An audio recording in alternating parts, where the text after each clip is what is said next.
إن الحمد لله نحمده ونستعينه ونستغفره ونعوذ بالله من شرور أنفسنا ومن سيئات أعمالنا من يهده الله فلا مضل له ومن يضلله فلا هادي له وأشهد أن لا إله إلا الله وحده لا شريك له وأشهد أن محمدا صلى الله عليه وسلم عبده ورسوله يا أيها الذين آمنوا اتقوا الله حق تقاته ولا تموتن إلا وأنتم مسلمون يا أيها الناس اتقوا ربكم الذي خلقكم من نفس واحدة وخلق منها زوجها وبث منهما رجالا كثيرا ونساء اتقوا الله الذي تساءلون به والأرحام إن الله كان عليكم رقيبا يا أيها الذين آمنوا اتقوا الله وقولوا قولا سديدا يصلح لكم أعمالكم ويغفر لكم ذنوبكم ومن يطع الله ورسوله فقد فاز فوزا عظيما ألا إن أصدق الكلام كلام الله وخير الهدي محمد عليه الصلاة والسلام وشر الأمور محدثاتها وكل محدثة بدعة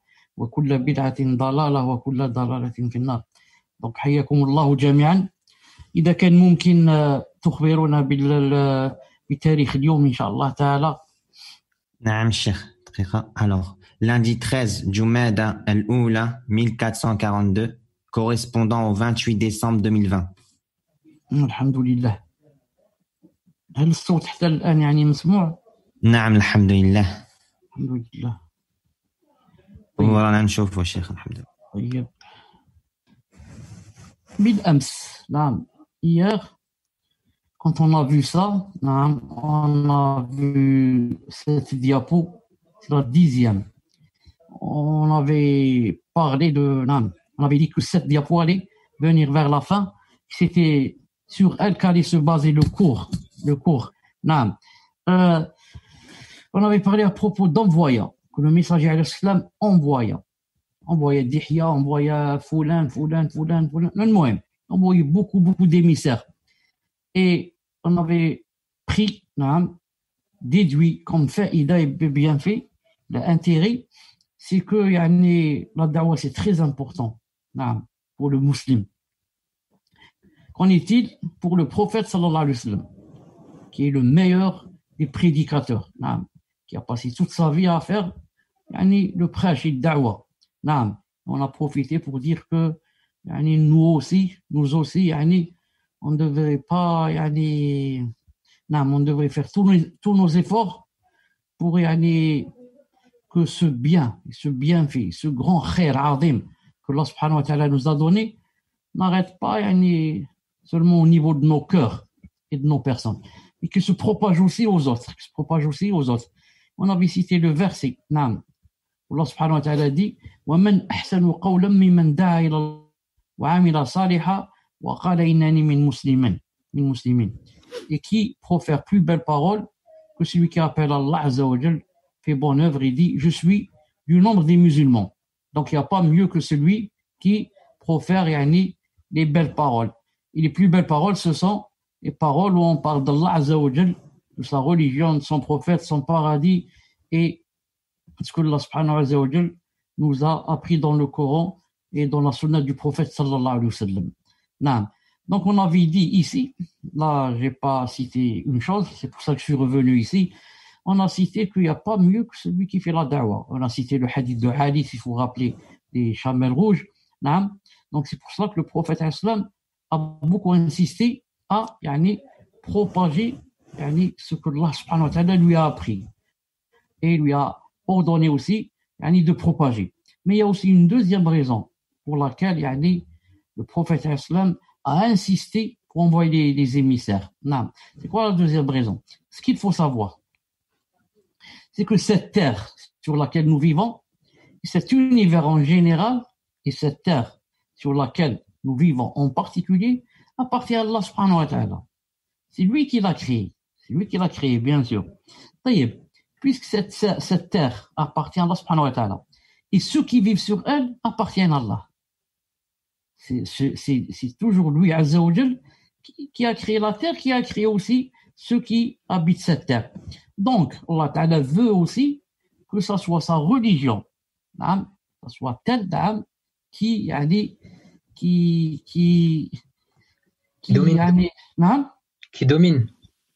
domine, voilà, que ce soit elle qui domine, pas une autre religion. Pourquoi? Celui qui a une autre religion, et qui veut la pratiquer ou la propager, qu'il sorte de cette terre. Il voit comment, s'il peut créer une petite terre pour lui ou une île, il va adorer là-bas la religion qu'il peut. Mais étant sur la terre d'Allah subhanahu wa ta'ala, étant toi-même une créature d'Allah subhanahu wa ta'ala, tu dois te soumettre à la religion. Non? Vous avez dit, il va adorer la religion qu'il peut. Qu'il veut. Naam.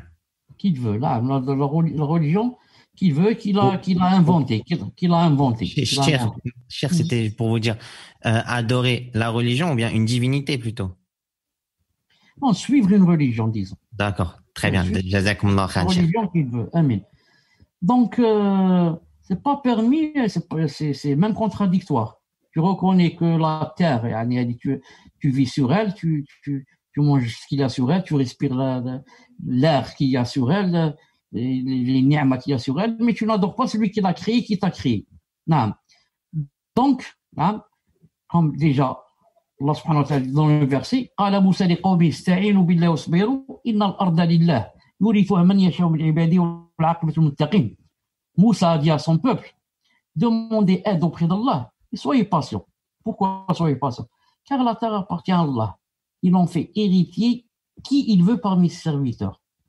Et la fin heureuse sera aux pieux. Donc la terre appartenant à Allah Azza wa Jal, faut être patient, parce qu'il va faire héritier qui il veut parmi ses serviteurs.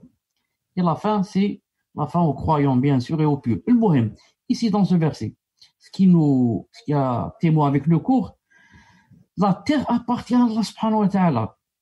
Alors, puisqu'elle appartient à Allah, donc c'est sa religion qui doit dominer sur cette terre. Donc, le prophète, alayhi salam, c'est bien cela, mieux que nous. Donc, il envoie les émissaires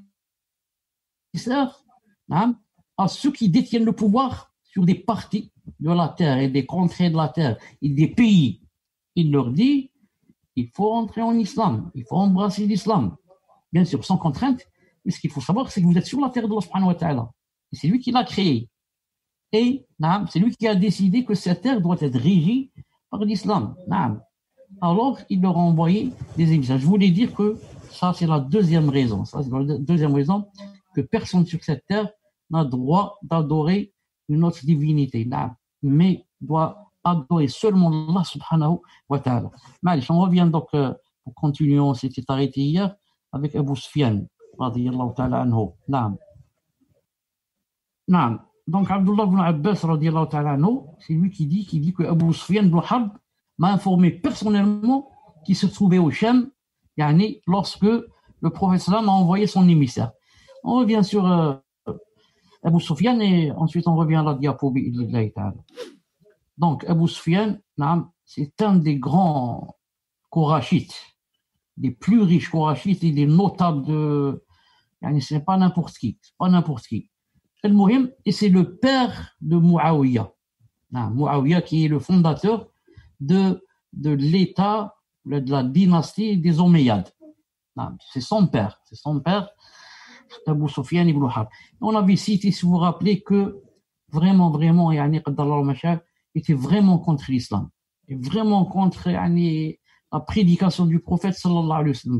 Vraiment, il ne l'a pas accepté. Bien sûr, au début, et que même c'était lui le chef des soldats contre le prophète alayhi salam dans la bataille de Uhud. Et aussi dans la bataille de Al-Khandaq. المهم, on avait dit qu'à la fin, alhamdoulilah, pendant la conquête de la Mecque, Allah Azza wa Jalla lui a ouvert sa poitrine, il a embrassé l'islam, et même, alhamdoulilah, il a participé avec les musulmans dans leur conquête.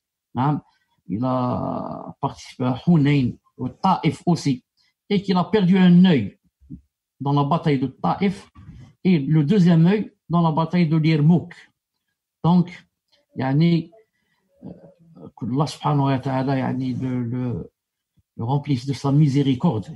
Au moins, il s'est rattrapé en devenant aveugle à cause de l'islam et en mourant même aveugle. Il est mort à l'âge de 88 ans. Radiyallahu ta'ala anhu.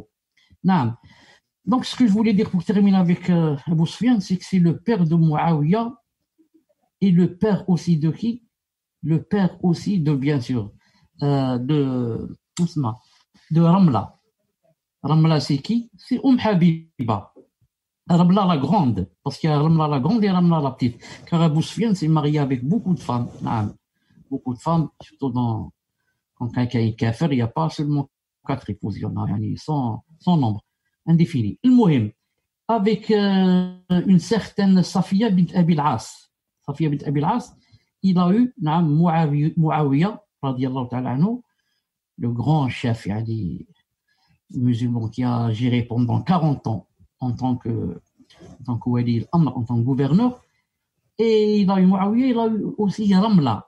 Ramla, j'ai dit la grande, il l'a eu, et c'est elle qui s'appelle, ça connaît Habiba. C'est qui Habiba? L'une des épouses du prophète sallallahu alayhi wa sallam. C'est-à-dire que Abu Sufyan ibn Harb, donc c'est le gendre du prophète sallam. Car le prophète sallam, il est marié avec sa fille Ramla. C'est le contraire, cher. C'est le contraire. C'est le gendre, le prophèt alayhi salam, c'est son gendre. Donc le prophète sallam, c'est le gendre de Abu Sufyan. Pourquoi? Parce qu'il s'est marié avec la fille de Abu Sufyan. Il s'est marié. Donc Abu Sufyan, c'est son beau-père, n'est-ce pas? C'est son beau-père. Ça? Naam, cher, ça. Son beau-père, Abu Sufyan. Donc c'est son beau-père. Naam. Et n'oubliez pas aussi que... C'est pour ça que je dis que Muawiya, puisque c'est le frère de Ramla, de Habiba, Muawiya, certains l'appellent l'oncle des croyants. L'oncle des croyants. Même certains disent... Non, on ne dit pas l'oncle des croyants. Il y a seulement al-Mu'minin. Il y a les mères des croyants. Ils ont dit, si on dit oncle des croyants. Ensuite, on va dire celui-là, c'est le frère des croyants. Celui-là, celle-là, c'est la sœur des croyants. On dit seulement Muawiya radiyallahu ta'ala anhu. D'ailleurs, le prophète lui-même, on ne dit pas le père des croyants. On dit pas. Même si Muawiya, c'est le frère de la sœur, c'est le frère de l'épouse du prophète, sallallahu alayhi wa sallam, Ramla. Et Abu Sufyan était marié avec une femme très connue, qu'on connaît tous, bien sûr, qui s'appelle Hind.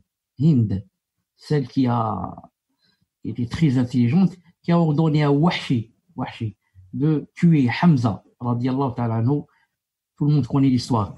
Reste que, une chose ici très importante, c'est que ça s'est propagé parmi les musulmans, que elle a demandé à Wahshi de tuer Hamza. Ensuite, elle est allée vers lui, mort comme ça, et elle a demandé à Wahshi d'ouvrir sa poitrine, et elle a pris le foie de Hamza et elle a mangé. Or, ceci n'est pas vrai. Alhamdulillah. Il n'y a aucun délit authentique, rapporté authentiquement qu'elle a fait cela. Certes, elle a ordonné à l'autre de le tuer, pour se venger de sa famille qui sont morts, mais elle n'a pas mangé son foie. Ceci, il faut le savoir. Donc on revient, Inch'Allah Ta'ala, au cours. Ibn Abbas a dit, Abu Sufyan ibn Harb m'a informé qu'il se trouvait au Shem, accompagné d'hommes de Quraysh, venus en tant que commerçants, durant la période de trêve entre le messager d'Allah alayhi salatu wassalam et les mécréants de Quraysh. Abu Sufyan a dit, nous avons rencontré l'émissaire de César quelque part au Shem. Il partit avec moi et mes compagnons jusqu'à arriver à Aïlia, c'est-à-dire Jérusalem. On nous introduisit devant lui. Il était assis sur son siège d'empereur, portant la couronne, entouré des nobles byzantins. Vous vous souvenez que César, Héraclius a dit, quand on lui a donné le message du prophète islam, il a dit, cherchez-moi quelqu'un de proche ici, à Jérusalem, quelqu'un au Sham, pour que je demande certaines choses. Et il s'est avéré que Abu Sufyan était là-bas au Sham, en train de, pour but de tijara, c'est-à-dire commerce. Donc, les gardes, comme on dit de nos jours, les policiers ou bien, l'ont pris Abu Sufyan et lui ont dit, avec un groupe bien sûr, puisqu'ils ont su qu'ils étaient de la Mecque, ils leur ont dit, suivez-nous. Lui, il raconte, il a dit, on nous introduisit devant lui, Héraclius. Il était assis sur son siège d'empereur, portant la couronne, entouré de nobles byzantins. Il dit à son interprète, demande-leur lequel d'entre eux est-il généalogiquement le plus proche de cet homme qui se prétend prophète? Abu Sufyan dit, je dis, moi, je suis son plus proche parent. Donc Abu Sufyan là, a dit, c'est moi le plus proche parent, et c'est moi qui suis le plus apte yani, à vous donner, yani, à répondre à vos questions et à vous informer de ce que vous voulez savoir sur lui, bien sûr avec une très mauvaise niya, avec une très mauvaise intention, car il y a un homme, Abu Sufyan, yani, comme vous savez, j'ai dit qu'il était vraiment contre l'islam et contre la da'wah du prophète sallallahu alayhi wa sallam. Peut-être même qu'il s'est dit c'est une occasion en or yani, pour le dénigrer. On va voir comment ça va se passer. Il dit, quel lien de parenté te relie à lui? Je répondis, il est mon cousin. Or, ce jour-là, il n'y avait pas, dans le convoi, quelqu'un issu de Banu Abdi Manaf, excepté moi. César dit, rapprochez-le de moi. Et il donna l'ordre qu'on place mes compagnons derrière mon dos, au niveau de l'épaule. Puis il dit à son traducteur, dis à ses compagnons, je vais questionner cet homme à propos de celui qui se prétend prophète. S'il ment, alors démentez-le. Donc, Naam, il a demandé à son interprète, Naam, de les informer que je vais questionner cet homme. Cet homme, c'est Abu Sufyan. Je vais le questionner, Naam, mais dites à ses compagnons que si jamais il ment, qu'ils me disent. Ils me disent, non, il a menti ici, ou bien tu mens. Tu mens en disant cette chose. En parlant bien sûr de Abu Sufyan. Naam. Alors Abu Sufyan a dit, tfaddal. Abu Sufyan a dit, par Allah, ce jour-là, n'eût été la honte de voir mes compagnons rapporter de moi un mensonge. J'aurais menti devant ces questions. Mais j'ai eu honte qu'ils ne rapportent de moi un mensonge, alors je lui ai répondu avec véracité. Abu Sufyan dit, dommage que je n'étais pas seul et qu'il y avait mes compagnons qui étaient avec moi et qui, surtout que César a dit, s'il ment, il faut l'arrêter. Donc il a dit, c'est dommage, sinon ce jour-là, j'aurais profité pour mentir, comme j'ai dit, pour le dénigrer. Parce qu'il ne l'aime pas, il est contre lui, il le déteste. Il a dit, donc c'est dommage qu'il y avait des compagnons qui me gênaient. Sinon, je l'aurais dénigré au maximum. Et vous savez que chez les Arabes, etc., ils n'aiment pas qu'on parle d'eux en mal, qu'on dise, Matajan, Abu Sufyan est un menteur. Sinon, il aurait pu dire, moi je mens, et après, qu'est-ce qu'il y a? Mais il sait qu'ils vont rapporter de lui cette chose, et que ça va rester collé comme une étiquette à vie. Or, ça, c'est chez les Arabes, c'est quelque chose de vraiment grandiose. Naam, tfaddal. Naam, Cheikh. J'ai encore la page, voilà, alhamdoulilah. Donc, j'en profite juste, Cheikh, avant de reprendre. Quand des fois, vous voyez que peut-être moi ou bien Kamel, on peut prendre un petit peu de temps à répondre au Cheikh, faut savoir qu'ici, en Algérie, la connexion n'est pas aussi optimale qu'en France. Donc, par moment, il y a un délai. Quand Cheikh, il va me dire une chose, des fois, il y a un petit décalage. Le temps que ça me vienne, subhanallah, il y a 2-3 secondes. Donc, voilà, c'était juste pour vous prévenir. Désolé. Wa jazakumullahu khayra. Puis, César dit à son interprète, dis-lui, comment considérez-vous la lignée de cet homme chez vous? Je répondis, il est d'une noble lignée. Il dit, est-ce qu'un autre l'a précédé dans le discours qu'il tient? Je répondis, non. Il demanda, est-ce que vous l'accusiez de mensonge avant qu'il ne tienne ce discours? Je répondis, non. Il dit, est-ce qu'il y a, parmi ses aïeux, un roi? Je répondis, non. Vous allez voir un peu plus, quand on va avancer un peu, que César, bien sûr, qui était un chrétien, entre parenthèses, et qui était très attaché à sa religion, était quelqu'un de très intelligent. Vous voyez les questions qu'il pose, ce n'est pas n'importe quoi. Non, ce n'est pas n'importe quelle question. Il pose des questions vraiment pertinentes. Non, il dit la première, comment considérez-vous la lignée de cet homme chez vous? Qu'est-ce que vous pensez de son père, son grand-père, etc. Parce que lui, bien sûr, lui, il veut des choses derrière ces questions. César veut arriver à ce que, parce qu'il connaît c'est quoi un prophète, un messager, c'est qui, quels sont les qualificatifs d'un messager. Donc, il veut poser comme ça des questions pour être sûr à la fin que c'est un messager ou pas. C'est pour ça que ces questions sont vraiment choisies. Donc, je répondis, déjà la première question, un point très positif, il est d'une noble lignée. Ils vont dire, son père était un sorcier, sa mère une prostituée ou la khlas. Déjà, Non, mais il a reconnu, peut-être qu'il a dit ça à contre-cœur, parce qu'il ne voulait pas dire ça, mais il y a les compagnons qui le gênent. Il ne peut pas mentir. Il est d'une noble lignée. Deuxième, est-ce que quelqu'un l'a précédé dans le discours qu'il tient? Non. Il dit la vérité, non. Est-ce que c'est quelqu'un qui ment? Non. Est-ce qu'il y a parmi ses aïeux un roi? Non.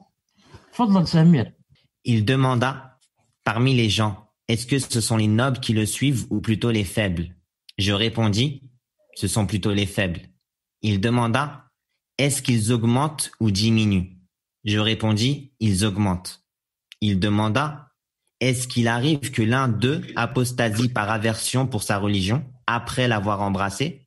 Je répondis, non. Il demanda, est-ce qu'il trahit? Je répondis, non. Mais nous sommes actuellement en trêve avec lui et nous redoutons qu'il nous trahisse.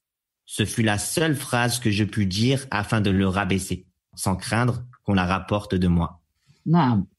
Donc, les questions fusent de tous côtés et Abu Sufyan essaye au maximum de trouver une petite brèche pour lancer comme ça une petite lance pour rabaisser le prophète sallallahu alayhi wa sallam, mais il ne peut pas. Mais il a profité ici. Quand il a dit est-ce qu'il trahit, dans cette question, il a répondu non quand même. Il a été véridique, non, il ne trahit pas. Mais là, le mehada, c'est un petit problème. Mais nous sommes actuellement en trêve, c'est vrai, sur le Hudaybiyah, nous sommes en trêve avec lui, mais nous redoutons qu'il trahisse. Il lui-même reconnaît, il a dit ce fut la seule parole que je puis dire afin de le rabaisser, sans crainte qu'on dise tu as menti. Parce que nous redoutons, ça c'est le futur, il parle du futur. Je redoute qu'il nous trahisse. Le futur, personne ne peut savoir ce qui peut se passer. C'est pour ça que ça ne peut pas être un mensonge. Il a dit nous redoutons, c'est tout. Mais il n'a pas dit il nous a trahis. Mais quand même, il a voulu lui coller quelque chose. C'est-à-dire qu'on a peur de lui, on a peur qu'il nous trahisse dans le futur. Mais apparemment, alhamdoulilah, il ne nous a jamais trahi, car il a dit non. Mais quand même, il était vraiment intelligent. C'est pour ça qu'il a sauté sur cette occasion mort. Quand il lui a dit est-ce qu'il trahit, il a dit non, je reconnais qu'il ne trahit pas, mais on a peur de l'avenir, on ne sait jamais, il peut nous trahir. Subhanallah al-Azim. Continue, Inch'Allah. Il dit, l'avez-vous combattu et vous a-t-il combattu? Je dis oui. Il demanda, comment se sont soldées vos guerres? Je répondis, tantôt c'est nous qui triomphons et tantôt ce sont eux. Il demanda, à quoi vous appelle-t-il? Je répondis, il nous ordonne d'adorer Allah seul sans rien lui associer. Il nous interdit d'adorer ce qu'adoraient nos ancêtres. Il nous ordonne la prière, l'aumône, la chasteté, la fidélité aux engagements et de s'acquitter des dépôts. Lorsque je dis cela, il dit à son interprète, dis-lui, je t'ai interrogé sur... Une seconde. Maintenant, il a dit à son interprète, dis à Abu Sufyan, dis-lui que je vais maintenant t'expliquer pourquoi je t'ai posé toutes ces questions. Et à chaque question, pourquoi spécialement cette question? Alors il commence à lui expliquer maintenant. Il lui dit, Tfaddal. Dis-lui, je t'ai interrogé sur votre considération pour sa lignée. Tu as prétendu qu'il était issu d'une noble lignée. C'est ainsi que sont les messagers. Ils sont envoyés issus de la lignée de leur peuple. Voilà, donc il lui a dit par rapport à ma question, comment qu'il était considéré pour sa lignée, et tu as répondu qu'il était d'une noble lignée, car voilà comment sont les qualificatifs, l'un des qualificatifs des messagers. Le messager, c'est pas n'importe qui. Hein. Il a un père qui est, je ne sais pas, Allah Ta'ala, il a dit, ils sont envoyés de la lignée de leur peuple. Non. Ils sont envoyés de la lignée de leur peuple. Le prophète sallallahu alayhi wa sallam, s'il n'avait pas été choisi, non, comme quelqu'un de la Mecque, est très connu, parce qu'il était son grand-père, ses oncles, très connus, des notables. Sinon, il aurait critiqué. Il aurait dit qui c'est celui-là. Et ensuite, s'il n'était pas, par exemple, de la Mecque, qui c'est celui-là? Il est venu je ne sais pas, du Yémen ou là. Qui c'est celui-là? Peut-être c'est un clochard, peut-être ça. Qui c'est celui-là? Mais Allah Azza wa Jalla a voulu qu'il soit de la Mecque et que sa lignée soit parmi ses aïeux, etc., parmi les notables, les très connus de la Mecque, des Korachites. Donc tu ne peux pas le faire tomber de ce côté. C'est pour ça que quand certains, d'abord, Samir, arrête le micro très rare, je reviens dans une minute. D'accord. Naam, Cheikh. Donc, Naam, le Cheikh revient dans une minute, Inch'Allah ta'ala, comme il l'a précisé. Jazakumullahu khayran wa barakallahu fikum. Naam, Kamel, j'ai vu, ahsan, jazakallahu khayran. En attendant le retour du Cheikh, hafidhahullahu ta'ala, je voulais répondre à une question qui revient très fréquemment ces derniers jours. C'est concernant la diffusion des annonces des cours. Donc, on ne peut pas se tenir à un programme bien précis, bien fixé plutôt. Donc, à chaque fois qu'il y a cours, on le poste vers la prière du Dhuhr, à peu près, Inch'Allah, sur Telegram et sur Twitter. Il vous suffit de vous abonner à ces deux réseaux, Inch'Allah, ou bien un des deux. Parfois dans le Cheikh. Et il saute. Naam, alhamdulillah. Alhamdulillah.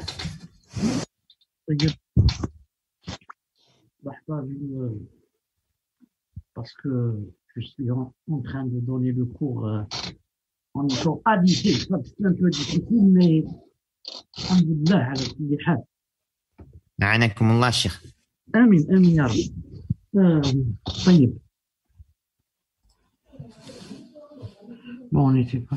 راكم تشوفوا في هذه؟ Naam, Cheikh.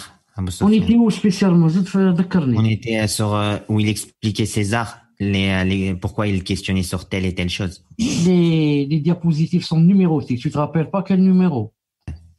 Non, 17. Normalement, Inch'Allah.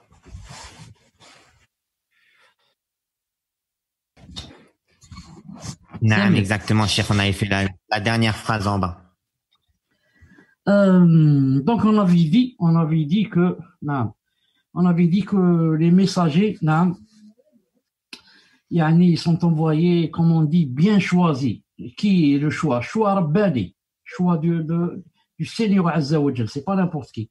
Et rappelez-vous le hadith qu'a authentifié Cheikh Al-Albani rahimahullah ta'ala de Abdullah ibn Mas'ud, qui rapporte que Allah subhanahu wa ta'ala a vu, ou l'a regardé, dans les cœurs de ceux qui vivaient au temps du prophète sallallahu alayhi wa sallam, il a trouvé que Muhammad alayhi salam portait le meilleur cœur.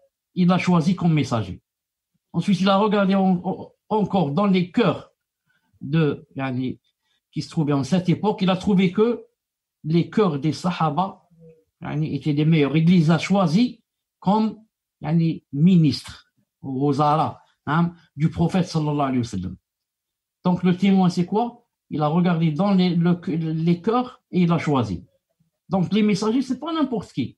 Même les Sahaba, c'est pas n'importe qui peut être Sahabi.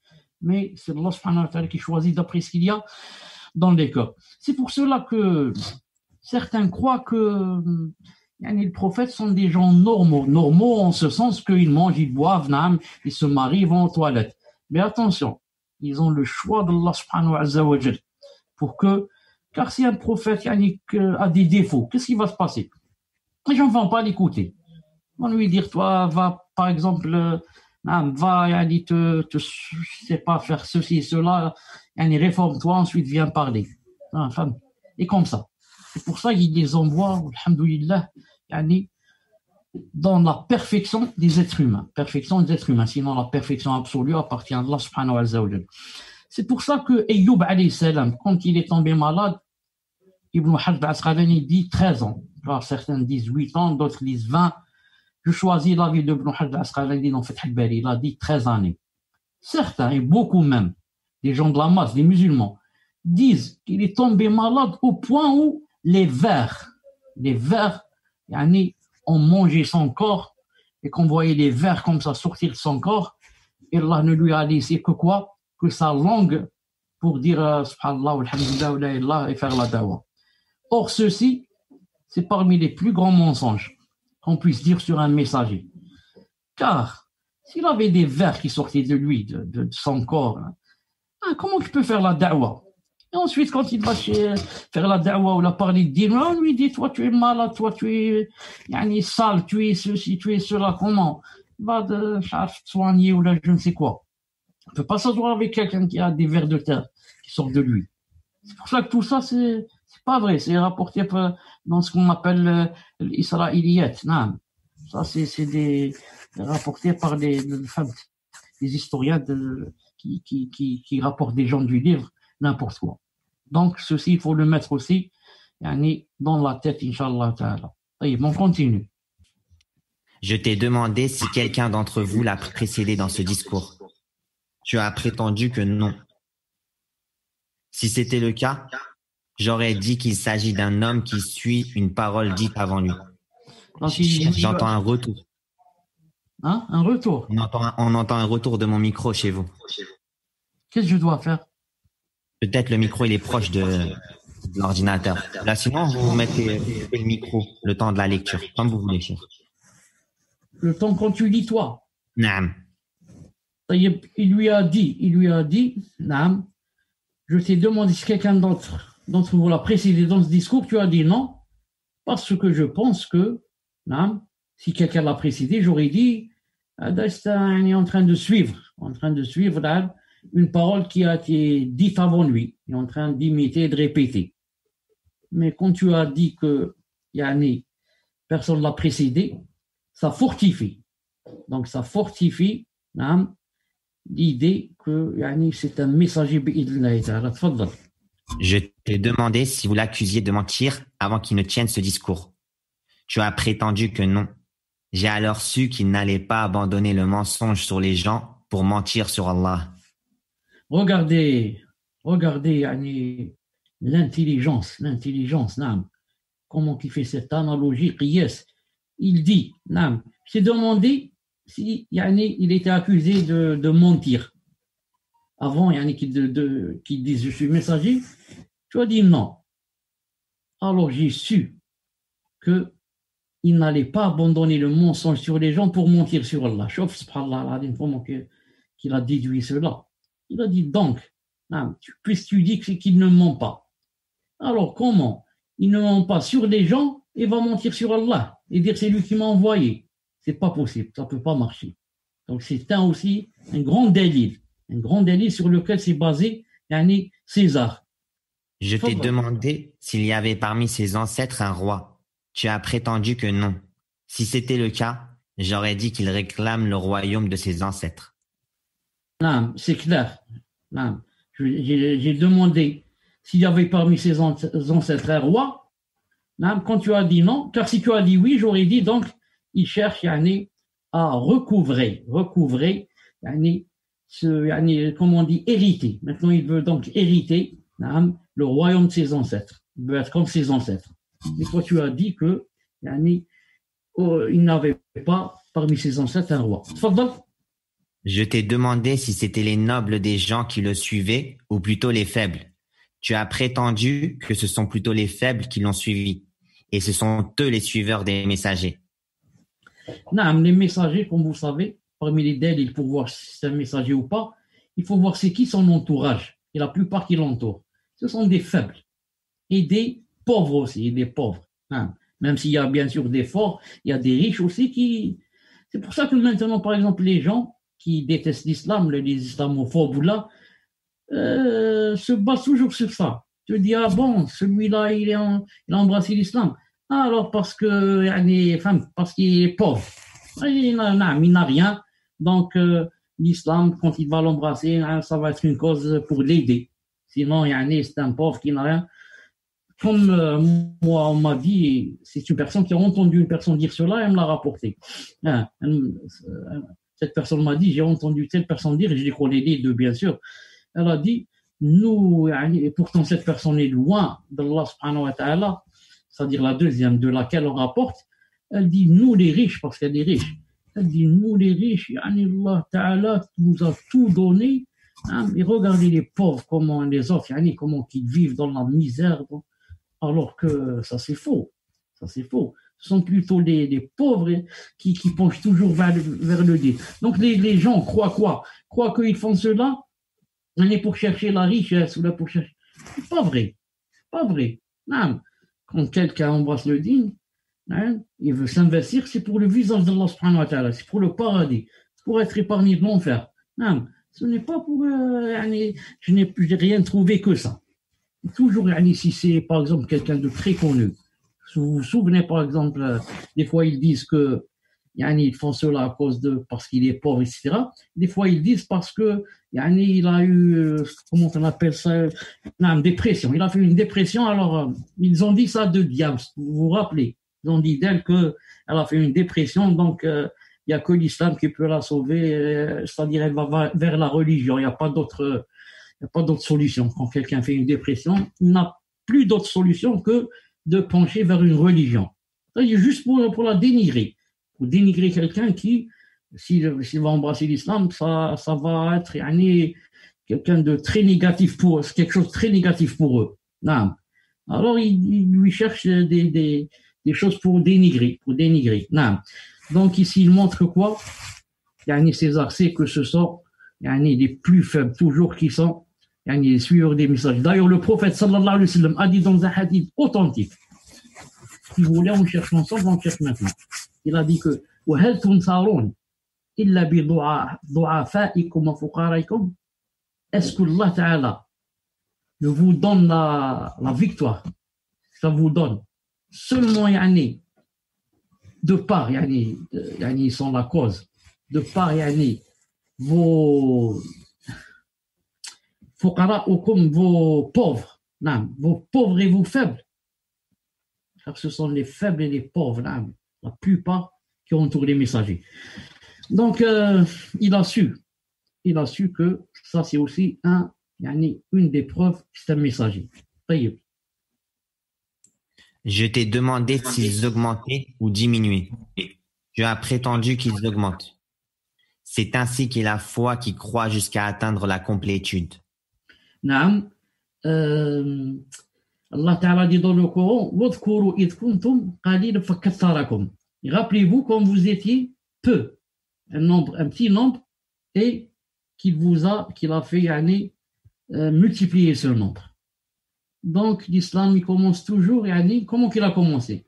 Le prophète alayhi salam, ensuite Abu Bakr, Ali, Khadija, c'est Bilal, 4, 5, 6, 7, 8, 10, et subhanallah, la conquête de la Mecque, ils étaient 10 000. 10 000, masha'Allah. Et au total, ils sont à peu près 18 000 après la mort du prophète, 18 à 24 000. Il y a une divergence. Mais des milliers, masha'Allah. Et maintenant, combien qu'ils sont? 1 milliard et plus. 1 milliard et plus. Ensuite, l'islam a cette particularité, subhanallah, que si tu veux lui faire des mashakil, il va grandir et, subhanallah, et se propager. Au contraire, si tu le laisses comme ça, tout seul, peut-être il va aller peut-être à pas de tortue, peut-être. Mais si tu vas lui faire des problèmes, comme a fait Sarkozy dernièrement, ou le 11 octobre, rappelez-moi la date, 11 octobre, le 7 octobre, là, aux États-Unis. Le 11 septembre, cher. 11 septembre, Barakallah, 11 septembre. Dès qu'il se passe des choses comme ça, on veut lui faire des problèmes, Allah Ta'ala alors va le renverser la chose et beaucoup de gens vont se demander c'est quoi cet islam, j'en ai jamais entendu, laissez-moi lire un peu sur cet islam, et ils vont embrasser l'islam et il va augmenter, Allahu Akbar. Toujours comme ça. Tu veux faire des problèmes à l'islam. avec la mouchkila qu'a fait Sarkozy, il y a beaucoup de gens de Français qui sont rentrés en islam. Non. Alors que lui, il croyait qu'il allait le dénigrer. Non. Tfadal.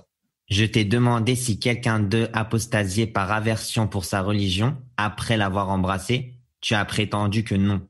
C'est ainsi qu'est la foi, lorsque sa douceur rencontre les cœurs, personne ne peut la haïr. C'est impossible. Je vous donne un repère. C'est impossible que quelqu'un apostasie après avoir eu la douceur de la foi et vraiment embrasser l'islam pour le visage d'Allah subhanahu wa ta'ala. C'est impossible.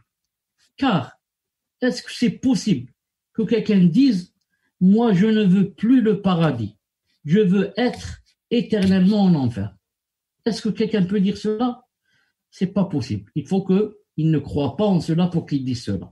Quelqu'un qui croit, c'est à la certitude que le paradis existe, l'enfer existe, et qui sait que si je meurs mécréant, je serai éternellement en enfer.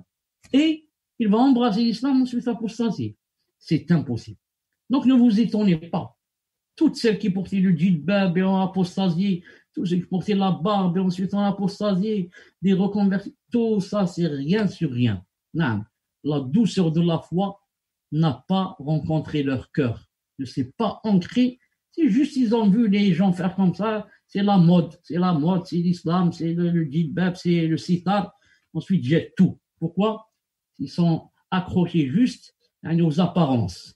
Mais ils ne se sont pas investis dans la foi. Ils lire le Coran, le tafsir, la quête de la science, la prière de la nuit, siyam, ceci, le hajj. Ils n'ont rien fait de cela. C'est pour ça que, d'ailleurs, qui dit cela? C'est un kafir qui reconnaît cela. C'est qui? César. César, il dit. Il dit, c'est ainsi qu'est la foi. Lorsque sa douceur rentre dans le plus profond des cœurs, personne ne peut la haïr. C'est impossible qu'il apostasie. C'est impossible.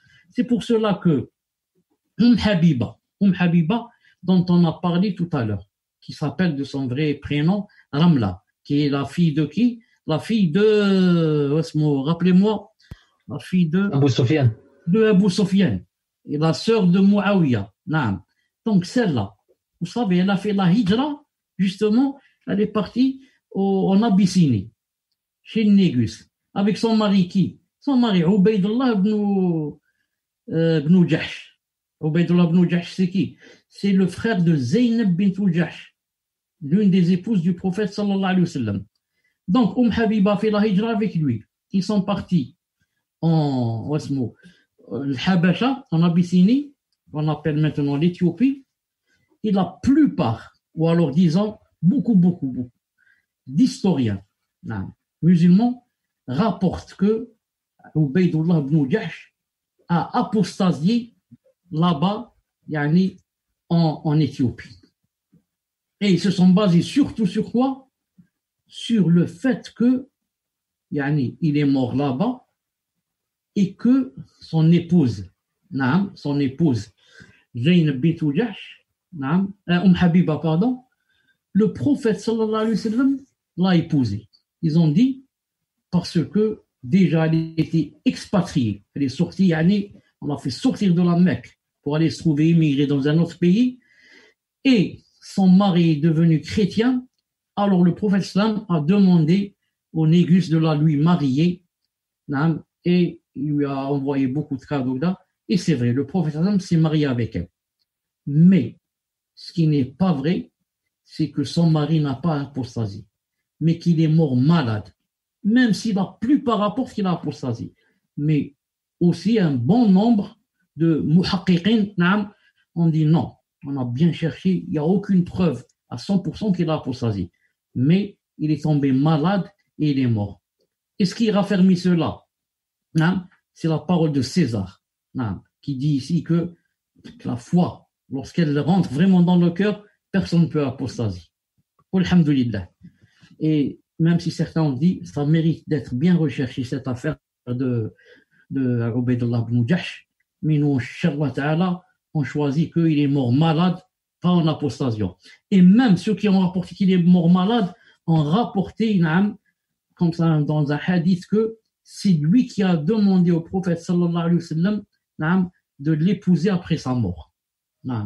Il a dit, moi, je suis très malade, vraiment malade, naam. Ne laisse pas, ya Rasulallah, Habiba, yani, ici toute seule, naam. Et le prophète s'est marié avec elle après la mort de son mari pour yani, raffermir sa foi.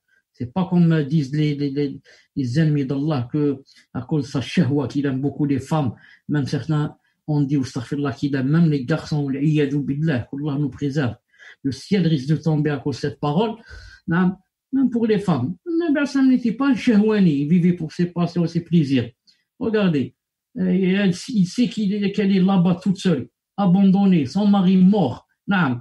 Alors il se marie avec elle pour yani, raffermir son cœur, pour qu'elle tienne toujours dans sa foi, alhamdoulilah. Et c'est aussi une récompense pour elle, pour avoir fait la hijra. Et elle a patienté, son mari est mort, elle a patienté dans un autre pays. Naam. Alors Allah Ta'ala la récompense. Je vais te marier avec la meilleure créature, avec le prophète alayhi salam. Naam. Je t'ai demandé. Je t'ai demandé s'il trahissait. Tu as prétendu que non. C'est ainsi que sont les messagers, ils ne trahissent pas. Jamais un messager ne trahit. Jamais. Non. Il te donne une parole, c'est terminé. Il est franc, les messagers. Ils sont francs. Non. Ils ne jouent pas comme ça à droite à gauche, comme fait le renard, le chacal. Non. Ils sont francs et ne trahissent pas. Non. Dans un hadith authentique, ils étaient 3 ou 4 avec le prophète. Je ne sais pas ce qui s'est passé.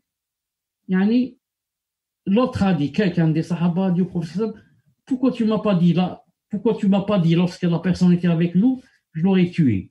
Parce que il a prouvé que yani, voilà ce qu'a fait cette personne en parlant d'un kafir qui était avec eux. Non. Il a dit, je l'aurais tué. Il a dit, pourquoi tu m'as pas fait un geste comme ça de ton œil, comme on dit nous, clin d'œil, un clin d'œil. Le prophète Hassan lui a dit, ne sais-tu pas que les messagers ne font pas de clin d'œil? Hein, nous, on fait le clin d'œil. On fait de temps en temps un clin d'œil. Quand la personne ne te voit pas, tu fais un clin d'œil à l'autre pour lui transmettre un message. Les messagers ne font pas cela. Ils ne trahissent jamais, car ça, c'est considéré comme une petite trahison. Non. L'autre, il a tourné le dos, toi, tu fais un clin d'œil. Aussi petit qu'il soit, ils ne font pas ça. Non. Je t'ai demandé si vous l'aviez combattu. Je t'ai demandé si vous l'aviez combattu et s'il vous avait combattu. Tu as prétendu que oui et que vos guerres alternent entre victoire et défaite. C'est ainsi que sont les messagers. Ils sont éprouvés, ensuite la bonne fin leur revient. Non.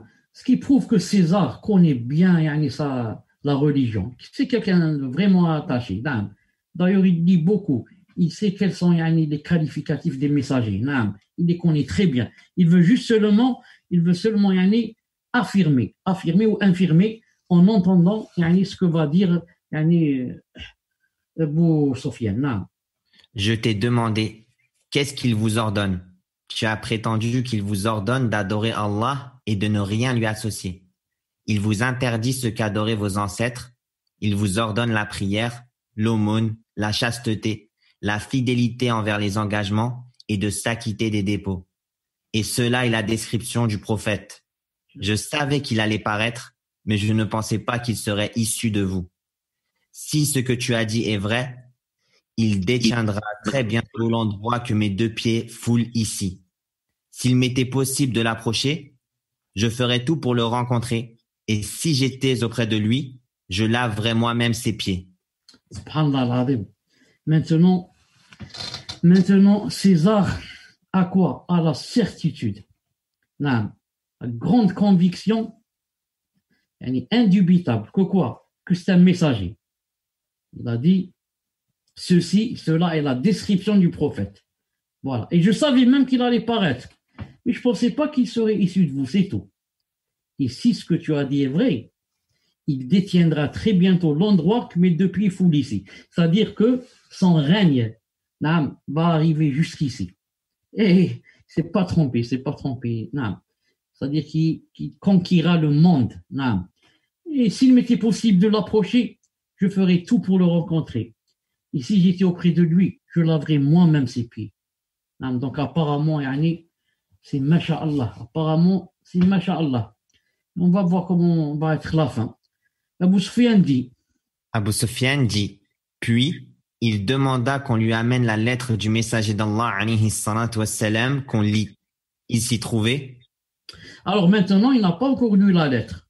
Quand on lui a donné la lettre, c'est quelqu'un de Mohammed qui dit, je suis messager d'Arabie Saoudite. Il a dit, ramenez-moi d'abord des gens qu'il connaisse pour voir, que je sois sûr d'une chose. On lui a ramené, comment il s'appelle, on lui a ramené.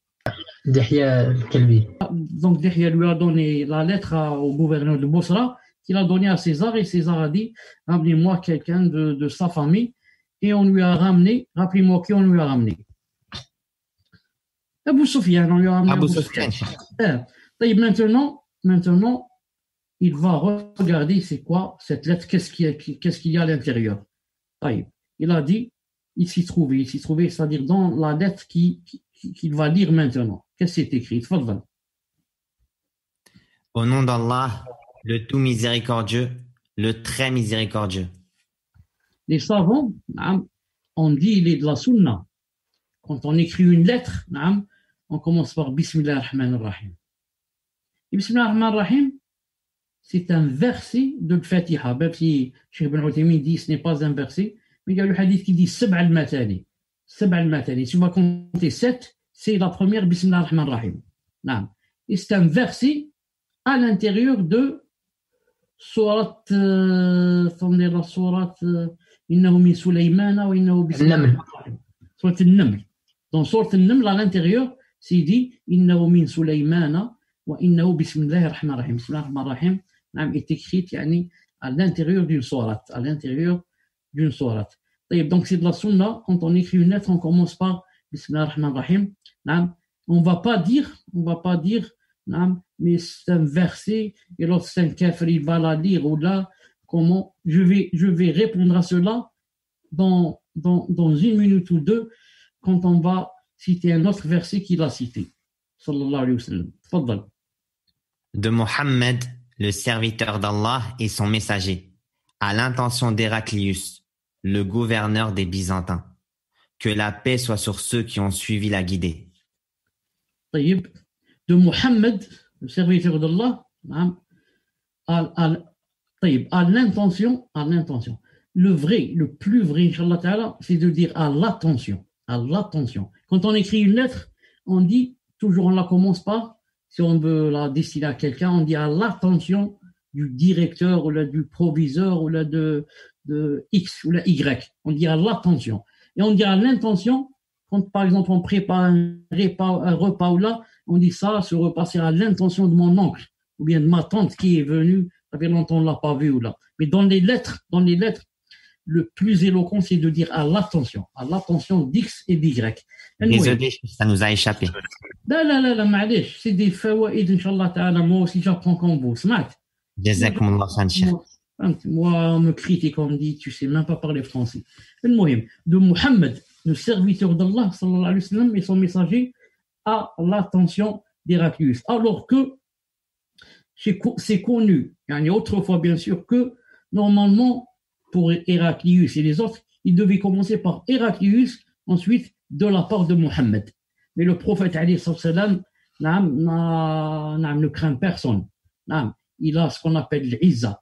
Il est fier de ce qu'il est et de cet islam. Il commence par lui-même, Mohammed sallallahu alayhi wa sallam, le serviteur d'Allah. Ensuite vient Héraclius. C'est pas comme leurs habitudes et leurs coutumes, c'était de commencer par que quelqu'un leur écrivait une lettre, il devrait commencer par le destinataire. Mais remarquez avec moi ce qu'il a dit, sallallahu alayhi wa sallam. Il a dit, à l'attention d'Héraclius. C'est qui Héraclius? C'est pas n'importe qui. Le gouverneur des Byzantins. Il ne le rabaisse pas. Il ne dit pas n'importe qui des Byzantins. Non, c'est le gouverneur. Mais ici, c'est écrit le gouverneur, alors qu'en principe, dans la lettre, c'est pas le gouverneur. Il a dit Azim Rom, Azim. Il voulait montrer qu'il avait un grand statut, sans dire qu'il était le gouverneur. Il n'a pas cité le mot gouverneur. Il a cité un qualificatif en lui, que tu es Azim, de quelque chose de très important. Tu as un grand statut dans leur cœur. Mais attention, Azim, pas chez nous, chez les Byzantins. Mais attention, je reconnais que tu es Azim, tu as un statut, mais pas chez nous, chez les Byzantins. Mais quand même, يعني عليه الصلاة والسلام يعني فهمت il donne à chacun يعني ce qu'il mesure et son poids. Tu es Adim. Mais je dis seulement que tu n'es pas Adim chez nous, tu es Adim chez les Byzantins. Non. Que la paix soit sur ceux qui ont suivi la guidée. Que la paix, non. والسلام على من اتبع الهدى. نعم, ça donne comme ça en arabe. والسلام على من اتبع الهدى. نعم. Donc, qu'est-ce qu'il y a ici? Non, on va revenir à ça. Donc, certains ils vont dire comment on sait qu'on ne peut pas dire salam à un kafir. Kafir maximum. Si lui il dit salam alaykum, on lui dit wa alaykum. Et certains ont dit ma'alish, wa alaykum salam, ma'alish. Si c'est sûr qu'il a prononcé salam lui, il n'a pas dit quelque chose à autre chose. Il a dit salam alaykum, on dit wa alaykum, c'est le plus connu. Cheikh Ibn Uthaymin a dit que ça rentre même dans la justice et être juste d'ajouter encore salam. Wa alaykum as-salam. Ma'alish, si on est sûr qu'il a dit salam. Mais on ne peut pas commencer lui dire salam alaykum à un kafir. Il faut que ça soit en réponse, wa alaykum. C'est pas en début, on débute. Comment se fait-il qu'ici à l'islam, il a commencé? Donc, ce qui n'est pas permis, c'est de commencer par salam. Donc, si je rentre chez un kafir, un épicier, je ne dis pas salam alaykum. S'il me dit lui, moi, je lui réponds. Mais c'est permis, par contre, de commencer par ce qui n'est pas salam. Comment ça va? Comment vont les enfants? Bonne journée, mais pas salam alaykum, je ne commence pas. Sauf si lui, il me commence. Donc, ce qu'il faut savoir, c'est que ici, assalamu alaykum, assalamu alaykum taba al-huda. Premièrement, il n'a pas dit salamu alaykum. Il a dit salamu sur ceux qui ont suivi la guidée. Ala man taba al-huda. C'est-à-dire, si tu as suivi, toi, César, tu suis la guidée. Le salam t'englobe, car tu es musulman. Mais si tu ne suis pas la guidée, ça t'englobe pas ce que je dis. Ça t'englobe pas ce que je dis. D'ailleurs, Moussa alayhi salam et Haroun, quand Allah les a envoyés, ils ont dit la même chose. Allah Ta'ala dit fa'tiyah, faqula, en parlant de Pharaon, faqula inna rasula rabbik, fa'arsil ma'ana bani Israël, wa la tu'adhibhum, qad ji'naka bi ayatin min rabbik, wassalamu ala man ittaba'a al-huda.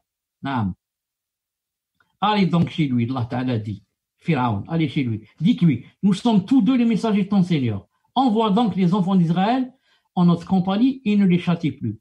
Nous sommes venus à toi avec une preuve de la part de ton Seigneur et que la paix soit sur quiconque suit le Huda, le droit chemin. Donc le prophète Aslam n'a fait qu'imiter Moussa et Haroun avant lui.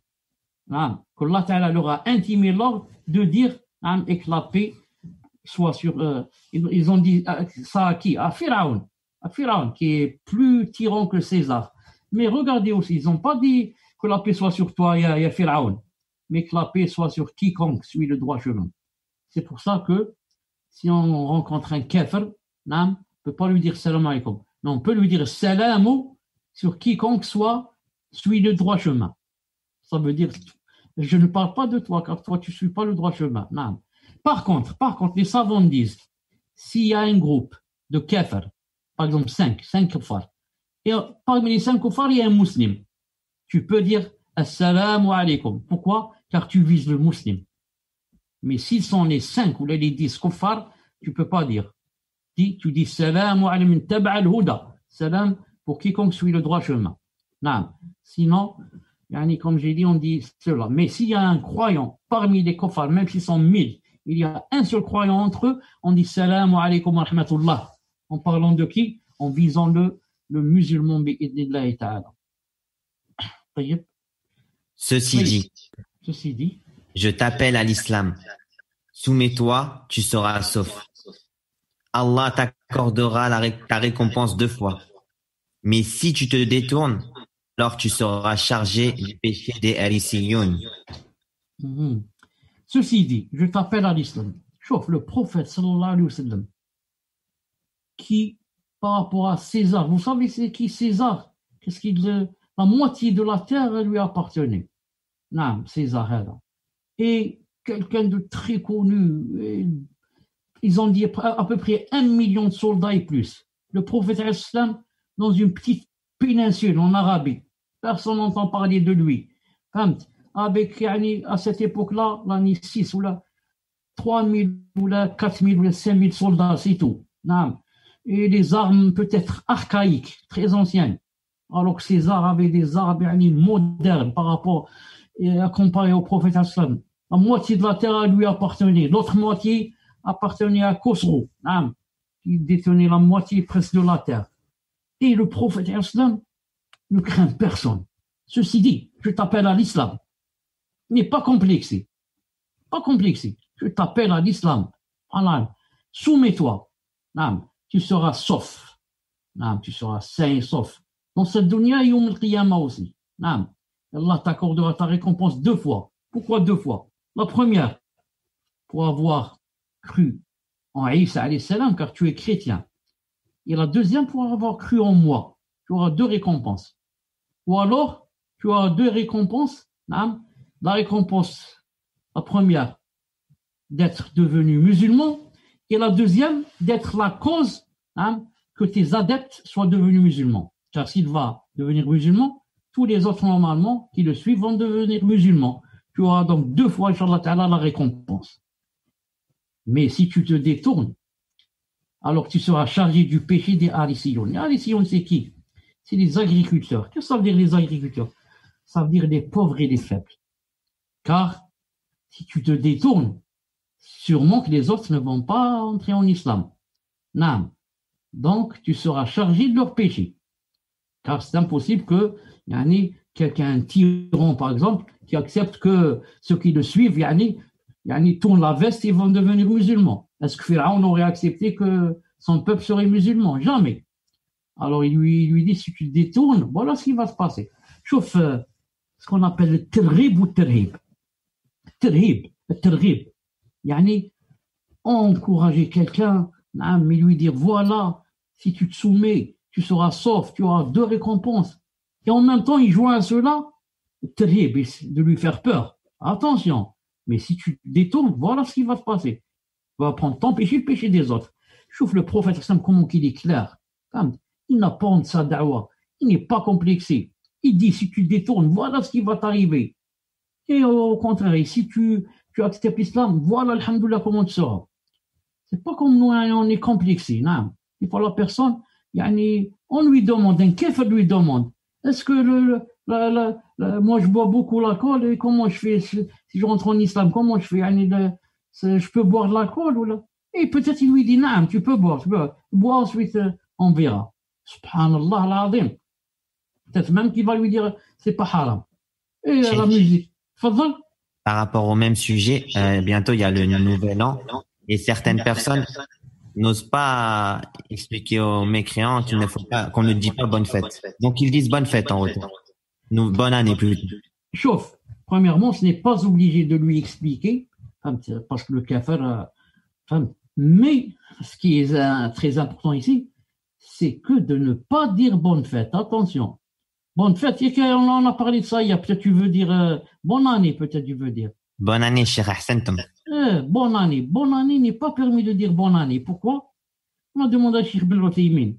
Est-ce que c'est permis de dire bonne année en parlant de l'année Hijriya, l'année des musulmans, pas l'année des kuffars? Est-ce que c'est permis de dire bonne année? Il a dit, il n'y a pas ça chez les salafs. Les salafs ne l'ont pas dit, ne l'ont pas fait. Il a dit, tu dis pas. Ensuite, il a fait une petite exception. Tu dis si c'est un musulman, si c'est ceci, cela. Mais il a dit non, on ne dit pas bonne année. Ça, c'est par rapport à l'année Hijriya. L'année Hijriya, de la Hijra du prophète, l'année des musulmans. Qu'en est-il de l'année des kuffars? Eux, ils disent que Isa est né le 25 décembre. Ils ont commencé à compter de janvier ou je ne sais pas quoi. En disant bonne année, ça veut dire que tu reconnais que c'est vrai ce que vous faites et tout ça. Il ne faut pas dire. Surtout à les kuffars, il ne faut pas dire bonne année. Quelqu'un te dit bonne année, ne lui répond pas bonne année. Non, ne lui répond pas bonne année, fait semblant de ne pas avoir entendu, dis-lui les enfants ça va, ils vont bien à l'école et comme ça. Tourne la page. Non. Alors ça, si lui il te dit, qu'en est-il maintenant? C'est toi qui commences. Et tu vas lui envoyer une carte de bonne année et bon vœu et bon ceci. Ça veut dire que tu reconnais dans ton cœur que ce que vous faites est bien. Normalement, il faudrait lui dire que c'est pas bien ce que vous faites, ça rentre dans le shirk, ceci, cela. Mais si tu ne peux pas, al-aqal, ne te mets pas en faute avec eux. Soit, préserve-toi du feu. N'envoie pas, dit à bonne fête, il ne dit pas à quelqu'un bonne fête. Il ne dit pas à quelqu'un bonne fête. Je voulais dire que chauffe le prophète, qui ne craint personne, qui est clair dans sa da'wa, il lui dit voilà, et je disais voilà, tu détournes, tu arriveras à ceci, cela. On ne dit pas à quelqu'un la musique est halal parce que j'ai honte, ou là, si je vais lui dire c'est haram, il va dire je rentre pas en islam, et qu'il rentre pas, on bat, qu'il rentre pas, on bat.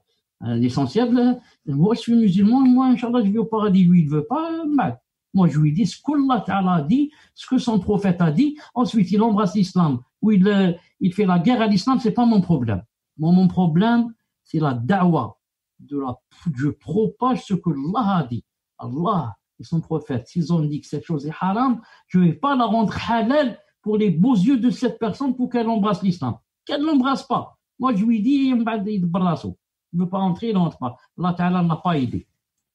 Et si cette personne a du bien dans son cœur, je vais lui dire c'est haram et elle va accepter et peut-être même un peu plus tard et embrasser l'islam. Même je lui ai dit que la musique c'est haram et si son cœur contient du bien, bi'idnillah, elle embrassera l'islam.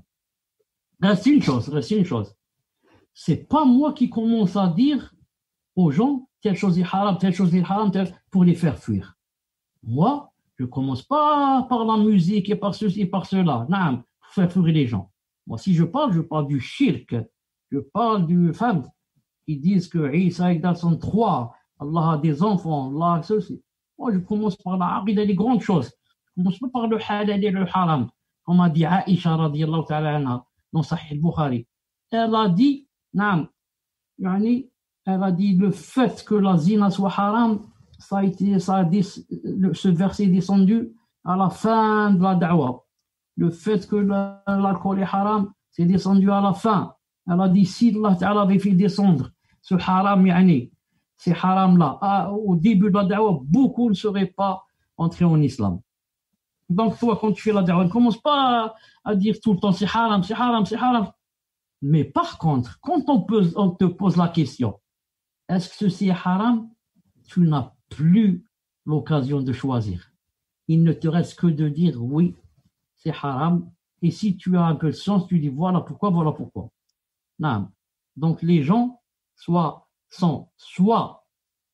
tout le temps c'est haram, avant que la personne, tu ne lui as rien expliqué d'islam, donc tu vas la faire fuir. Et la deuxième catégorie, dans le faux aussi, qui maintenant ne dit pas c'est haram, mais si on lui pose la question est-ce que c'est haram, elle ne dit pas, elle se tait, et elle ne montre pas la vérité. Ça c'est grave aussi, c'est grave. Les deux sont dans le faux. Les deux sont dans le faux. Il faut être dans le juste milieu. Ô gens du livre, venez à une parole de vérité sur laquelle nous nous mettons d'accord, vous et nous, c'est-à-dire que nous n'adorons qu'Allah, sans rien lui associer, et que nous ne nous prenons pas les uns les autres pour seigneurs en dehors d'Allah.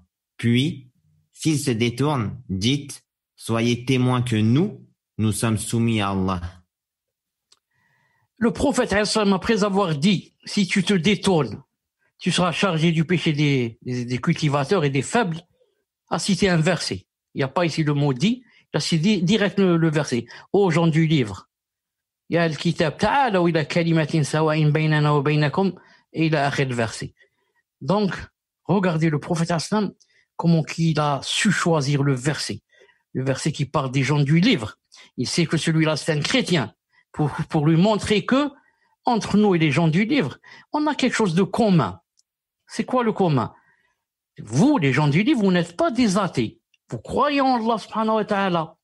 Mais vous avez déformé le message. Vous avez déformé le message. Mais il y a quelque chose de commun. Donc venez qu'on se mette d'accord. Venez qu'on se mette d'accord pour une chose, qu'on adore seulement Allah subhanahu wa ta'ala. On n'adore pas Jésus ou là on adore la Trinité ni rien. On adore Allah subhanahu wa ta'ala sans rien lui associer. Non. Et il lui a cité le verset. De là, on prend que non, un kafir, si tu lui envoies une lettre avec un verset, non, ce n'est pas interdit. Le kafir peut toucher une lettre où il y a un verset, 2 versets, 3 versets. Il ne peut pas toucher le Coran. Et toi, tu lui as pas envoyé un Coran. Tu lui as envoyé juste un verset pour l'inviter à entrer en islam ou bien lui expliquer une chose ou là. Donc, on peut envoyer un kafir. On va pas dire peut-être il a de la souillure. On dit le prophète sallam a envoyé aux chrétiens, il leur a envoyé une missive qui contient des versets bi'idnillahi subhanahu wa ta'ala. Naam. طيب. Maintenant, naam. Pourquoi j'ai cité ce verset? Pourquoi je l'ai cité ici? Pour dire que, on a une grande proximité avec les chrétiens et les juifs. Ce sont des al-kitab, naam.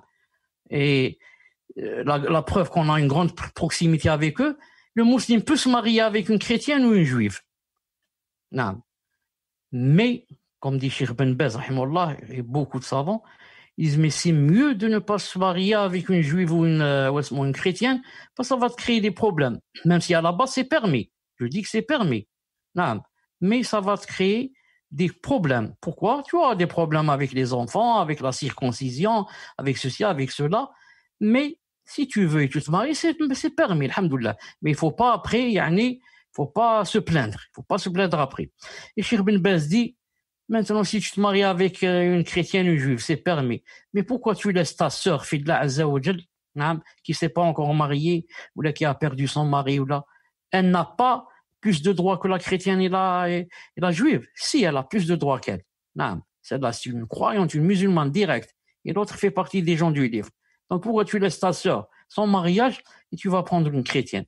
Ensuite, ce qui est très important, Allah Ta'ala a dit, اليوم أحل لكم الطيبات وطعام الذين أوتوا الكتاب حل لكم وطعامكم حل لهم والمحصنات من المؤمنات والمحصنات من الذين أوتوا الكتاب من قبلكم إذا أتيتموهن أجورهن محصنين غير مسافحين ولا متخذي أخدان ومن يكفر بالإيمان فقد حبط عمله وهو في الآخرة من الخاسرين. Maïda 5.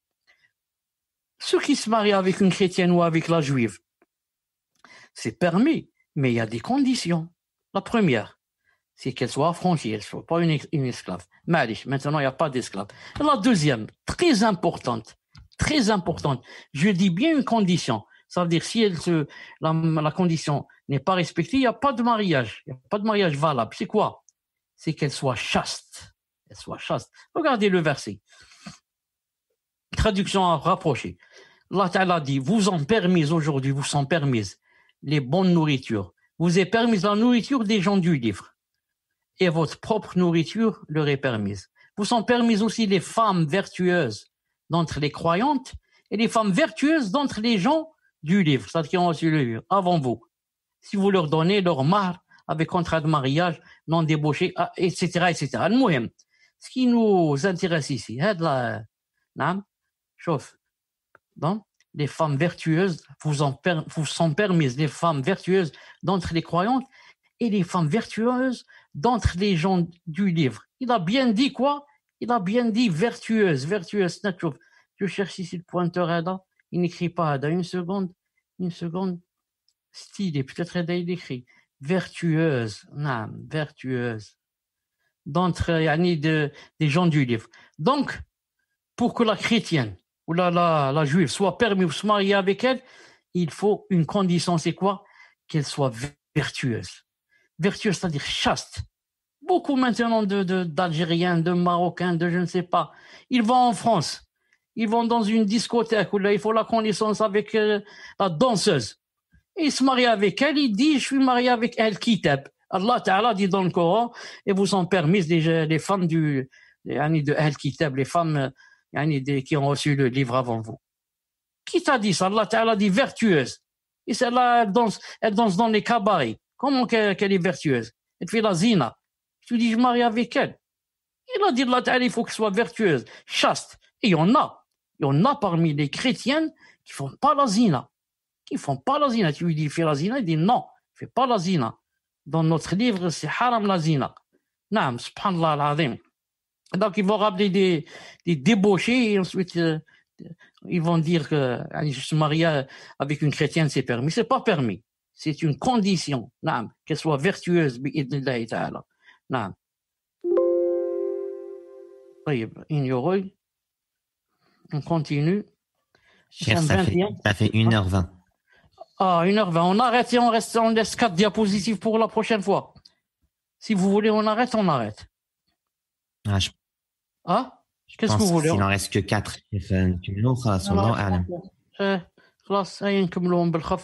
J'arrête de faire des commentaires. On va vite. Chef, on termine avec les commentaires. Jazakumullah khaira. Ah, je voulais sauter. Donc maintenant, on patiente comme dans les matchs. On patiente comme dans les matchs. Bi'idnillahi ta'ala. Allez. Tfaddal. Abu Sufyan dit, lorsqu'il acheva son discours, les voix de ceux qui l'entouraient parmi les nobles byzantins s'élevèrent, et leur chahut se fit fort, et je ne sus ce qu'ils dirent. Lorsque César a dit ce qu'il a dit, il y a beaucoup de bruit qui a commencé à surgir, et beaucoup de chahuts, au point où Abu Sufyan dit, je n'ai pas compris ce qu'ils ont dit. Je n'ai pas compris ce qu'on dit, mais il y a eu beaucoup de chahuts. C'était tellement fort que je n'ai pas compris ce qu'ils ont dit. Tfaddal. On donna l'ordre de nous faire sortir. Et quand je me suis retrouvé seul avec mes compagnons, je leur dis, l'affaire d'Ibn Abi Kabsha a pris de l'ampleur. Même le roi des enfants du jaune, c'est-à-dire les Byzantins, a peur de lui. Quand César a terminé son discours, ce qui s'est passé avec l'interprète et comme ça, il y a eu beaucoup de chahuts. Ensuite, on donna l'ordre de faire sortir Abu Sufyan et ses compagnons. Et quand il s'est trouvé seul avec ses compagnons dehors, il a dit, cette affaire de Ibn Abi Kabsha a pris de l'ampleur. Ibn Abi Kabsha, c'est qui? Maintenant, c'est Abu Sufyan qui parle du prophète alayhi salam. Il cherche une brèche pour le rabaisser. Il a dit, il l'a affilié à Abi Kabsha. Abu Kabsha, c'est qui? Abu Kabsha, c'est l'un des ancêtres, un ancien grand-père du prophète alayhi salam. Et certains ont dit, c'est son père de lait.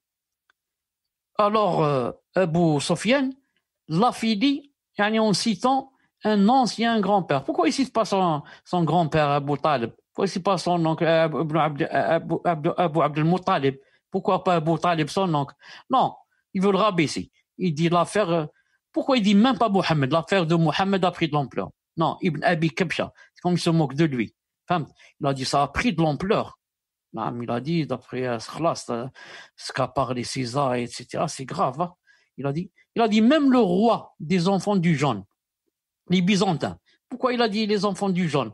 Parce que la plupart leurs cheveux sont jaunes, comme on dit, sont des blancs. Comme on dit, par exemple, les Suédois sont des blancs, les Allemands, comme ça.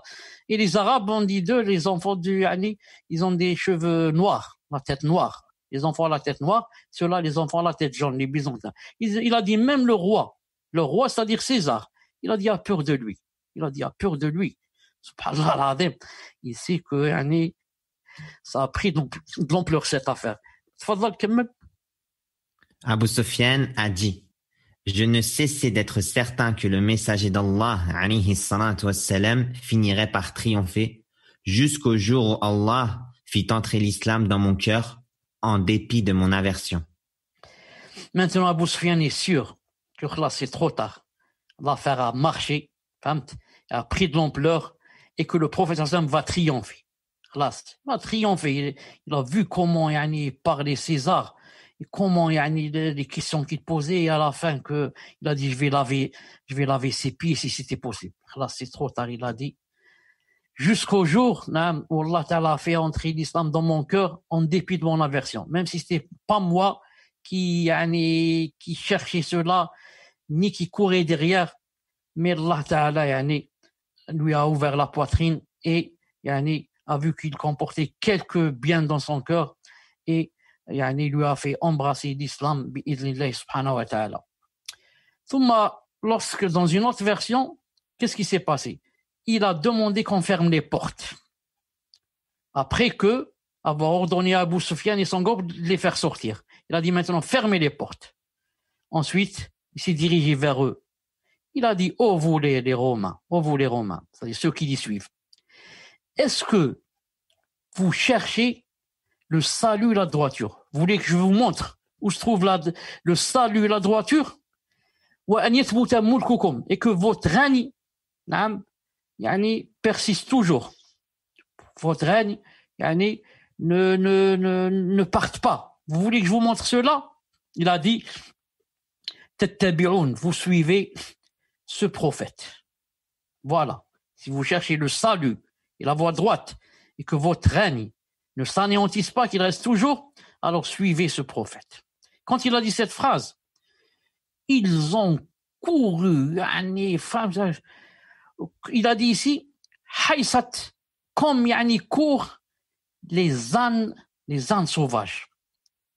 Les ânes sauvages, ce sont les zèbres, vous les connaissez. Ils ont couru vers les portes, car il y a beaucoup de portes. Ils ont couru, et, subhanallah al-Adim, il les a qualifiés de 2 qualificatifs, des ânes et sauvages. Pourquoi? Parce que vous allez voir qu'ils ne vont pas accepter ce qu'il a dit. Alors, ils ont trouvé les portes fermées. Parce qu'il a ordonné de fermer les portes pour qu'ils ne puissent pas se sauver. Ensuite, lorsqu'il a vu, César, il a vu cela de ses propres yeux, et il a désespéré de leur foi. Ils vont pas entrer ils vont pas embrasser cette religion. Il a dit, faites-les revenir vers moi, faites-les revenir. Ensuite, il a dit, je vous ai dit cette parole, c'est-à-dire, est-ce que vous cherchez le salut, la voie droite, et de suivre ce messager? Je vous ai dit cela, tout à l'heure, juste pour vous tester et vous éprouver si vous êtes vraiment raffermis sur le christianisme. C'est juste un test. C'est pas vrai ce que je disais. Et masha'Allah, j'ai trouvé en vous ce que j'aime. C'est-à-dire, j'ai trouvé le raffermissement sur votre dîne et le christianisme. Alors, ils se sont prosternés à lui. Ils se sont prosternés et ils ont agréé ce qu'il a dit. Et c'était cela à la dernière chose qu'il a dite. Donc, il a dit tout ce que j'ai fait, c'était juste un scénario. C'était juste pour vous tester. Alors que c'est pas vrai. Lui, il a dit ça avec sincérité. Mais il a eu peur. Plus tard, on va voir dans la prochaine diapo, ou peut-être elle n'est pas là, il a dit, moi j'ai eu peur. Quand ils ont fait cela, ils ont couru vers les portes, j'ai eu peur. Et j'ai dit, ceux-là, ils vont m'enlever mon règne, ils vont me tuer. Ils vont faire 2 choses. Alors je vais mentir et dire que c'était juste un scénario, que c'est pas vrai. Je vous ai juste testé. Non. Et Anas ibn Malik, il rapporte que le prophète a dit une fois, il a dit, qui peut partir avec mon message vers Caïsar, vers César, et il aura le paradis. Alors un sahabi a dit, Ya Rasulallah, même s'il ne meurt pas, et s'il n'est pas tué, il a dit, même s'il n'est pas tué, c'est-à-dire il aura le paradis, même s'il n'est pas tué. Alors, un homme est parti avec la lettre vers Palestine. Lorsqu'il est arrivé, il a trouvé que César avait fermé les portes lorsqu'il lui a donné le message, et il a demandé à quelqu'un de crier, je vous apprends que César a suivi le chemin du prophète sallallahu alayhi wa sallam et qu'il a délaissé le christianisme. Donc celui-là, il rapporte plus de détails. Quand il a ordonné de fermer les portes, qu'est-ce qui s'est passé? Donc il a dit qu'il a suivi le christianisme, il a délaissé le christianisme, et que maintenant il suit le prophète sallallahu alayhi wa sallam. Donc, qu'est-ce qu'ils ont fait? C'est son peuple, qu'est-ce qu'il a fait? Ils se sont armés au poids. Ils se sont armés, naam, subhanallah al-azim, jusqu'à ce que ils ont même encerclé son palais. Alors quand il a vu cela, naam, faqala li rasulillah, il a dit à celui qui a été envoyé par le prophète alayhi salam, le sahabi lui a dit, qad tara, tu vois, anni khaif, que j'ai peur de mon règne. J'ai peur, tu vois. Ils ont pris des armes, subhanallah, ils ont encerclé mon palais. Ils vont me tuer. Ensuite, il a demandé à quelqu'un de crier, n'est-ce pas que Qaysar, que Jésus, n'est-ce pas que, comment il s'appelle ce mot, Qaysar? César. Comment? César. N'est-ce pas que César, naam, n'est-ce pas que César a agréé, c'est-à-dire il vous agrée, naam, il vous agrée, innama, naam, khabbarakum. C'est juste, il a fait un test, naam, pour voir les andor, est-ce que vous êtes patient sur votre religion, c'est tout. Farji'u, c'est-à-dire je suis ravi de vous. Naam. Et ils sont partis. Ensuite, qu'est-ce qu'il a fait? Il a écrit une lettre au prophète sallallahu alayhi wa sallam. Je suis musulman, inni muslim. Et il lui a envoyé quelques dinars, des dinars en or, bien sûr. Autrefois, le dinar, c'est en or. Et le dirham, c'est en argent. Alors, le prophète sallallahu alayhi wa sallam a dit, quand il a eu vent de ce qui s'est passé, il lui a raconté, il a dit, lorsqu'il a lu la lettre de César, il a dit, kadaba adullah, il a menti l'ennemi d'Allah. Laysa bi muslim, ce n'est pas un musulman. Wa huwa ala al-nasraniya, il est toujours sur le christianisme. Et il a distribué les dinars à ses compagnons. Ce hadith, Cheikh Al-Albani rahimahullah ta'ala a dit authentique. Il se trouve dans Ta'liqat Hisan ala Sahih ibn Hibban, tome 6, page 473. Donc il a dit, c'est pas vrai Adoullah. C'est toujours un kafir et il n'a pas embrassé l'islam.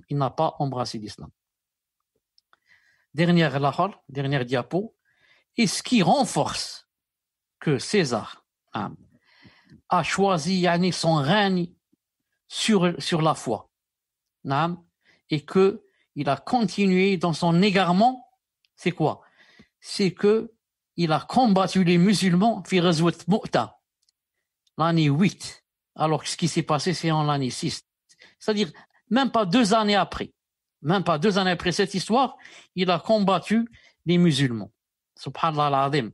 Donc, c'est une preuve que, il a continué sur le kufr et n'a pas embrassé l'islam. C'est Allah Ta'ala a'lam. Lui, il est mort sur le kufr. Allah Ta'ala a'lam. Si Allah Ta'ala va l'excuser parce que s'il était vraiment sincère, et c'est juste une question il a peur qu'on le tue, on a peur. Allah Ta'ala a'lam. Nous, ce qu'on sait, c'est qu'il est mort afwan, sur le coffre. Il est mort sur le coffre avec témoignage du prophète sallallahu alayhi wa sallam lui-même. Voilà pour le cours d'aujourd'hui, Inch'Allah Ta'ala. Le prochain cours, Inch'Allah Ta'ala, dans 2 ou 3 jours, il y aura, Inch'Allah Ta'ala, ça sur Twitter, etc. Ce sera des réponses à vos questions, Inch'Allah Ta'ala. Donc, ceux qui ont envoyé les questions, on va leur répondre. Ceux qui n'ont pas encore envoyé, si tu peux leur dire, Samir, c'est comment ça se passe, Inch'Allah Ta'ala. Naam, jazakumullahu khairan, Cheikh, wa barakallahu fikum. Naam, Cheikh, il y a un petit délai. Votre connexion, elle a un peu bugué vers la fin. تفضل اسمع Samir et Kamal Ben Youssef. Moi, quand je parle comme ça, ou là, c'est pas, je parais un peu énervé ou là, c'est pas mon fond. Moi, je dis ce qui me passe par la tête, je le dis comme ça, en face, sur place. Il faut patienter avec moi. Il faut patienter avec moi. C'est vous qui devez patienter avec nous, Cheikh. Moi, j'essaie de patienter le maximum. Non, c'est vous, Cheikh, c'est vous. Donc, dis-leur, Inch'Allah Ta'ala. Pour les questions, donc vous pouvez envoyer vos questions sur le mail questions au pluriel .zoom@gmail.com, questions au pluriel .zoom@gmail.com. C'est une question par personne. Il faut que la question soit en rapport avec les cours que nous faisons actuellement, ou bien même les quiz, ou bien une question générale sur la croyance, al-aqida, ou bien le fiqh, la jurisprudence, etc. Mais pas de questions personnelles. Et ce type de questions qui nécessitent des fatawa. Donc voilà, envoyez sur ce mail question au pluriel .zoom@gmail.com. طيب, نشوف si je peux écrire. Si je peux écrire. Corrige-moi. نعم شيخ, question ONS. Statue, il veut pas écrire Mouchkila. Sinon, Cheikh, si vous le souhaitez, j'écris. Hein. Tu peux écrire. Juste, il faut que je prenne le partage d'écran. Ah, prends-le, Inch'Allah. De suite. Et moi, pour les autres, je dis Subhanak Allahumma bihamdik, shahadu la ilaha illa ant, astaghfiruka wa atubu ilayk. Mais je suis avec vous. Alors, كمل, Inch'Allah, on termine. En plus, j'ai préparé une image, ma sera prête pour le prochain cours, Inch'Allah, avec le mail. Alors, question. Voilà, attendez. J'agrandis un peu. Voilà. Donc, c'est ce mail. question.zoom@gmail.com. Jazakumullahu khairan wa barakallahu fikum. Amen. Pour les questions qui ont rapport avec le mariage, divorce, la famille, etc., vous envoyez à apprendre l'islam. Peut-être qu'ils connaissent pas. Apprendre l'islam. Agda, cher. Agda, apprendre l'islam, gmail.com. Agda pour les questions qui n'ont pas rapport avec le cours. C'est le deuxième. Et le premier, question Zoom, c'est spécialement sur le cours, barakallahu fikum, pour ne pas gêner et envoyer des choses sur le divorce, etc., alors que ça n'a rien à voir. Quant au deuxième, apprendre l'islam, ça c'est un mail très ancien de moi, depuis à peu près 15 ans là. C'est sur cela que vous enverrez les questions qui ne sont pas en rapport avec le cours. Kammelna, Samir, tu n'as rien à dire? Non, j'ai terminé. Alhamdulillah, cher. Jazakumullahu khairan. Barakallahu fikum, cher. Barakallahu fikum. Jazakumullahu khairan. À très bientôt, Inch'Allah ta'ala. Assalamu alaykum. Subhanak Allahumma bihamdik. Ashhadu an la ilaha illa anta astaghfiruka wa atubu ilayk. Assalamu alaykum wa rahmatullahi wa barakatuh. Wa alaykum assalam wa rahmatullahi wa barakatuh.